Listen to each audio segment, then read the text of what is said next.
Hi, Hog families. This is David Raleigh, Superintendent of LaRue County Schools. I just want to talk to you today about a recent decision that we made to change the reopening of schools. I know that there's been a lot of chatter on Facebook and a lot of questions out there. And first and foremost, let me say, I'm doing this now because I wanted time after we made the decision to meet with our principals, to meet with my Restart 2020 task force, and to also have discussion with our board at yesterday's working session. We always want to be transparent. We never wanted to keep anything from you, and I want to keep you filled in on the decision-making process.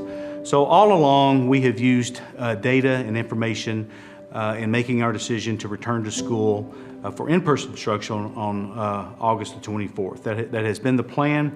We haven't deviated from that plan. We have looked at information from the Center for Disease Control, the American Academy of Pediatrics, the Lincoln Trail Health Department, and we've considered all that.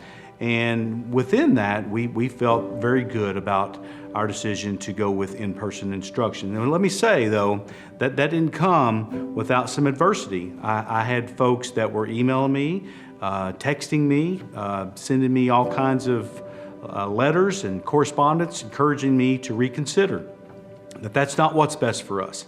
But I want you to know that based on the information that we had and that we were utilizing for LaRue County, we were going to continue with our plan. And there's a couple reasons why that we wanted to continue with that plan. First and foremost, I firmly believe that kids being in school is the best option for them. I wanted them back in the schools. I wanted them back with their teachers and administrators that cared about them. I wanted to make sure that their needs were being met cognitively, socially, emotionally, academically, all the above. Secondly, it was difficult for our teachers last year to end the year with NTI. It's a very, even though some people may think that it's an easy thing, teaching from a computer, teaching from home, it's not. It's very laborious, very difficult, as a matter of fact. I wouldn't want to do it. And the last thing I wanted to do was to have our teachers begin the school year doing that. So I was set on, and our team was set on in-person instruction on August the 24th. Monday, I even recorded a video for our staff, an opening day video, and it talked about what I just explained to you, how we came to make that decision about having in-person instruction. That was 1 o'clock. By the time I got back to my office, there was an email from the Commissioner of Education stating that there was going to be a webcast with the Governor, Lieutenant Governor, Commissioner of Health, and Commissioner of Education at 3 o'clock. Obviously, I knew probably what the content of that was going to be. Keep in mind, at that particular point, I wasn't changing my mind. We were in a mindset to have our kids in school. We had worked hard on developing this plan, a plan that said that our number one priority was to preserve the health of our student, staff, and community and educate all students. And we were committed to that plan. I listened to the governor make his recommendation. I was not moved. However, when the Commissioner of Health shared a piece of data with us, it made me stop and think. And that piece of data was that recent data that they've received from the Center for Disease Control says that there was a 40% increase in the number of school-aged children that were testing positive for COVID-19, 40%. That caused me to stop and think, and that caused me to reconsider the idea of having our kids back in school.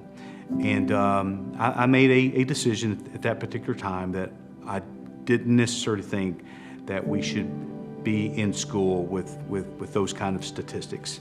Obviously, I know that there's a lot of folks that disagree with that, and I know that it creates hardship for parents and people in our community. I realize that, but at the end of the day, if I can protect and preserve the health and safety of our students and staff, that's the route I'm going to take. And I know that people will say, well, what about this district? What about that district? All I can tell you is that they've got different metrics that they use to make their decisions. I go by something totally different. I look at what's going on in LaRue County. I coach my team. And with that being said, we made that decision. We didn't really get anything out yet because, like I said, I really needed time to process this and share it with our principals, share it with my task force, share it with board members. And I want you to know that your board, they're very adamant about having students back in class. This is not something they wanted to do. They supported me on my decision, and I appreciate that. So anyway, that's that in a nutshell. I hope that explains where we're coming from. By no means was this a political decision. By no means was I swayed because of one political affiliation or the other. I was swayed by my heart because I truly care about the students and staff in LaRue County. And as always, even today, it's a great day to be a Hawk. Thank you.